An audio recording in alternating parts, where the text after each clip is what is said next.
bass louder.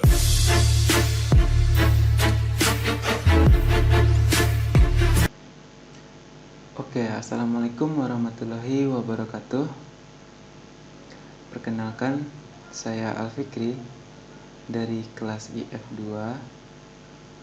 dengan BP 18 10 11 52 63 01 37. Di sini saya akan mencoba menjelaskan tahapan proses KDD pada gambar ini. Dalam proses data mining, terdapat beberapa teknik untuk menganalisis data seperti knowledge discovery in database yang disebut dengan KDD. Pada KDD sendiri terdapat beberapa tahapan proses, diantaranya seperti gambar ini. Di gambar ini dijelaskan yang pertama itu adalah selection atau seleksi data yang merupakan sekumpulan data operasional yang diperlukan sebelum tahap data mining atau penggalian informasi dalam KDD dimulai. Data hasil seleksi yang akan digunakan pada proses data mining disimpan dalam satu berkas dan sebaiknya terpisah dari basis data operasional. Yang kedua adalah pre-processing atau pemilihan data. Tahap pre-processing meliputi proses pembersihan atau cleaning dengan membuang duplikasi data, memeriksa data yang inkonsisten, dan memperbaiki kesalahan pada data, misalnya typo, dan melakukan enrichment atau memperkaya data yang sudah ada dengan data atau informasi lain yang relevan yang diperlukan pada KDD. Selanjutnya adalah transformation. Transformation atau transformasi dalam bahasa Indonesia pada tahap ini adalah mentransformasi bentuk data yang belum mempunyai entitas yang jelas ke dalam bentuk data yang valid atau siap untuk dilakukan proses data mining. Selanjutnya adalah tahap data mining.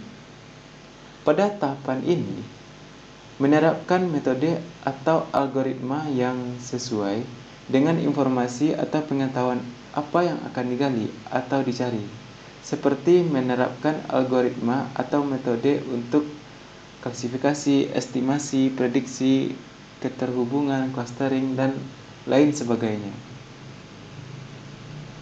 Dan saya bisa jelaskan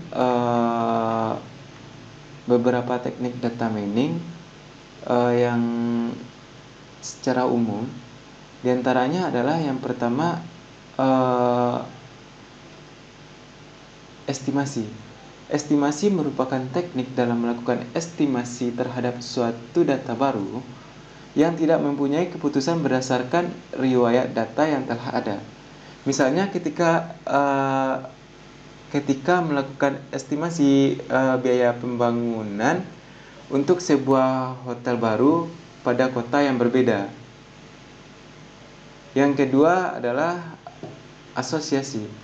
Asosiasi merupakan teknik untuk mengenali kelakuan dari kejadian-kejadian khusus atau proses di mana keterkaitan yang muncul terhadap setiap kejadian. Adapun metode dalam pemecahan masalah yang sering dipergunakan seperti algoritma a priori, FP Growth, dan lain-lain.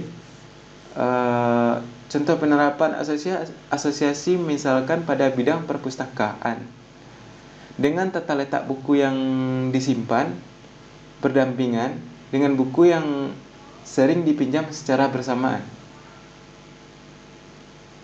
Selanjutnya itu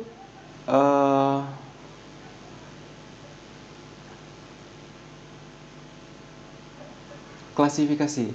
Klasifikasi merupakan teknik dalam memberikan klasifikasi pada data dengan memanipulasi data yang telah diklasifikasi dan dengan menggunakan hasilnya dalam memberikan sejumlah aturan.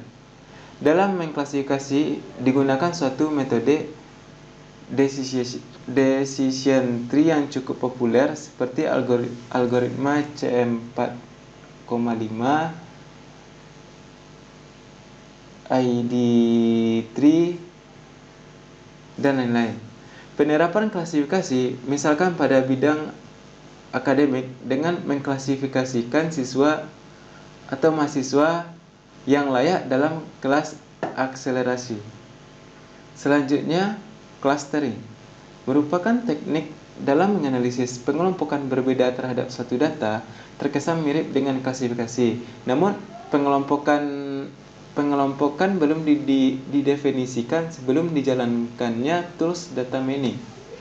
Clustering pada umumnya membagi item menjadi kelompok-kelompok berdasarkan hasil temuan pada proses data mining. Biasanya menggunakan metode algoritma neural network, K-means clustering. Selanjutnya, prediksi. Prediksi merupakan teknik dalam memperkirakan atau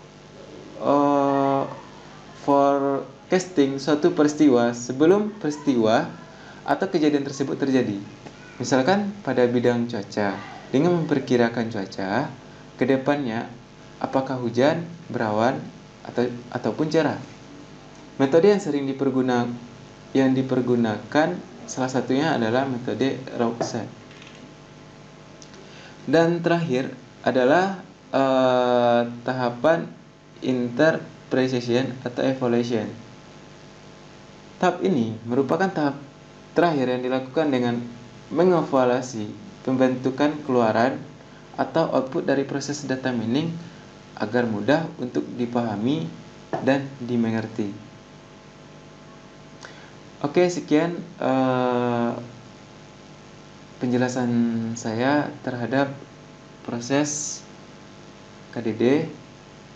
Saya sudahi dengan Assalamualaikum warahmatullahi wabarakatuh.